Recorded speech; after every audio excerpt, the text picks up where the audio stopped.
Dorff will take the draw to the right of the goal. Wilkins has a stuff shot, score! Blocked by Stout.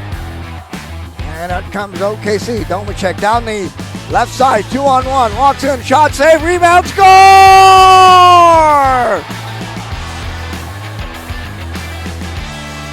And OKC takes a 2-0 lead. Sending in front, shot, score. Pecora. Power play goal. Side. 19 seconds. Slater cross ice pass. And for Campbell, shot, score! We're tied at 2. George Campbell. Back to the point. Domanchuk with a shot, score!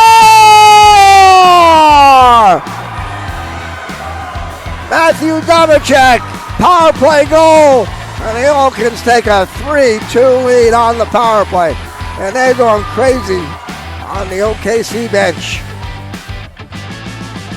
Block, Glass has it, here's it off the glass, knocked down by Goring at center, can't keep in the zone, 2 seconds, 1, and that's it. Glove sticks flying all over the place, players are jumping on LaCroix, and the OKC Oil Kings are champions. 2022.